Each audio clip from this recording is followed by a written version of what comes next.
and buries the remains in the backyard.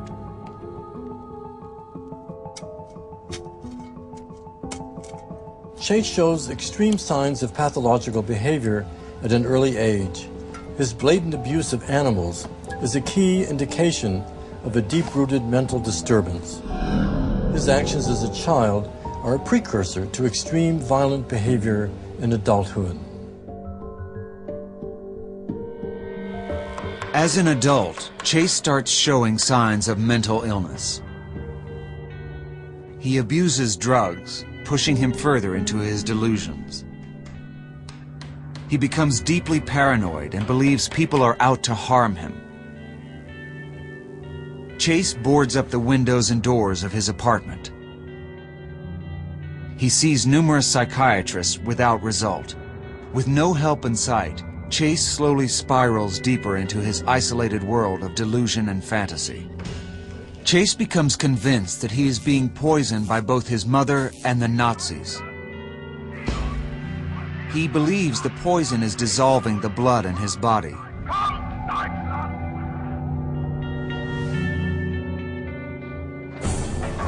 He begins to slaughter animals and drink their blood in order to replenish his own blood. It is a delusional attempt to sustain his own life.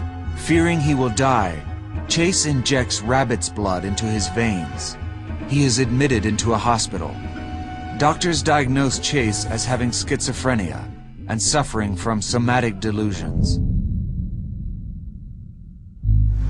Somatic delusions focus on distortions relating to body functions, sensations, or one's physical appearance. Usually, these amount to the false belief that the sufferer is somehow diseased, abnormal, or changed. As for Richard Chase, he believes that he has been poisoned and that his blood is evaporating.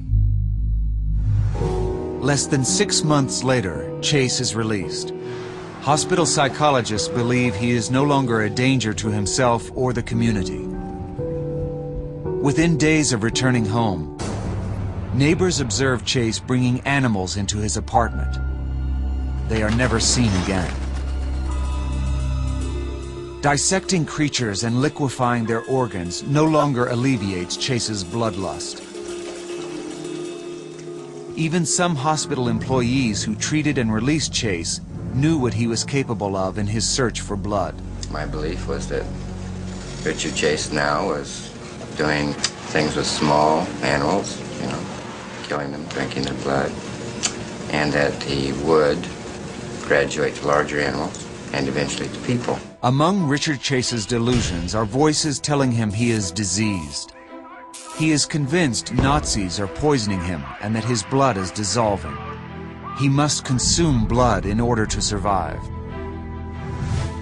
The depth of Chase's delusions, fueled by his abuse of mind-altering drugs, shows how wildly his schizophrenia-like illness had spiraled out of control.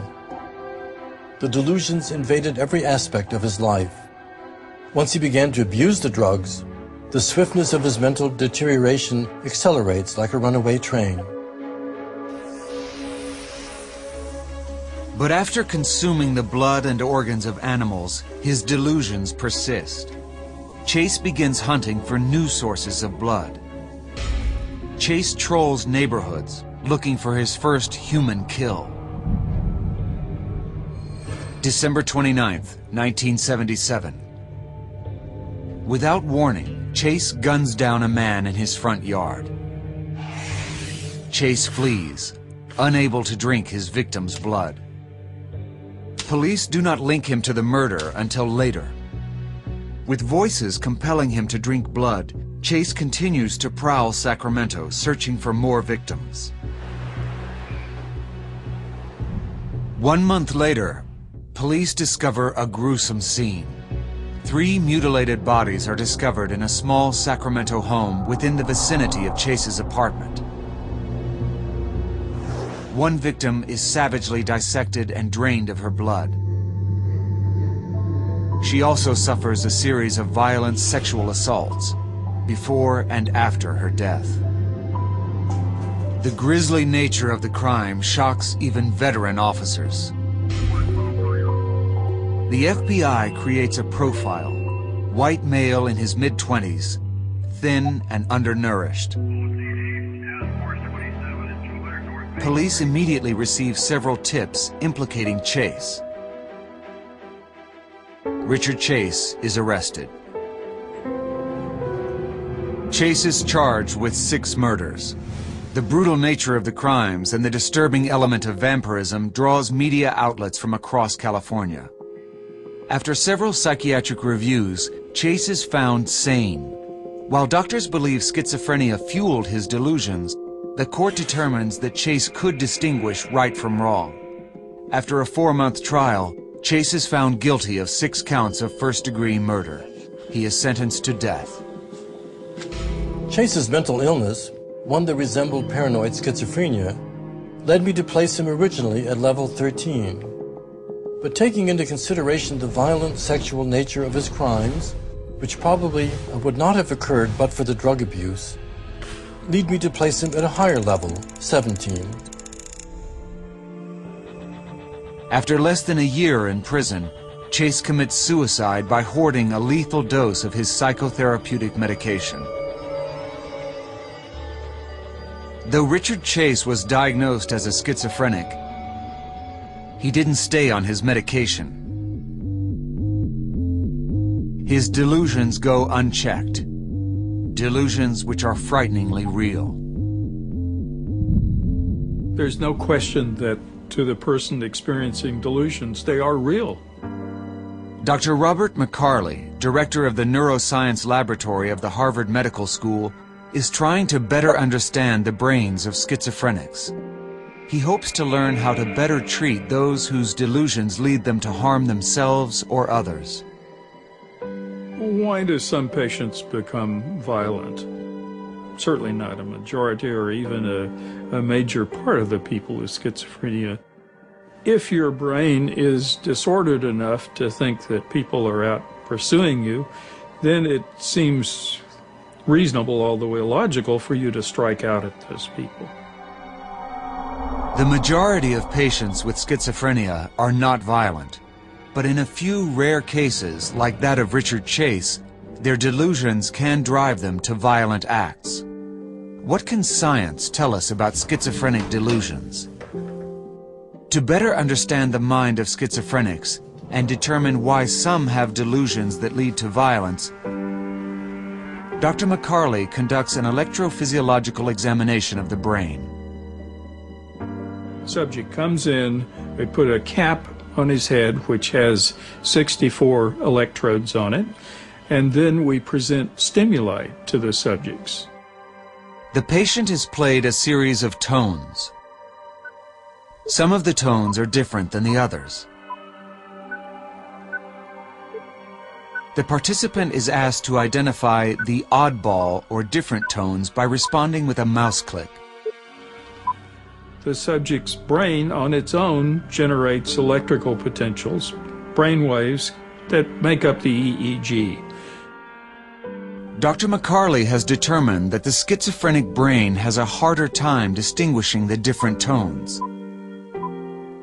The patient's brain waves also show that there is a specific area of the brain that processes these sounds.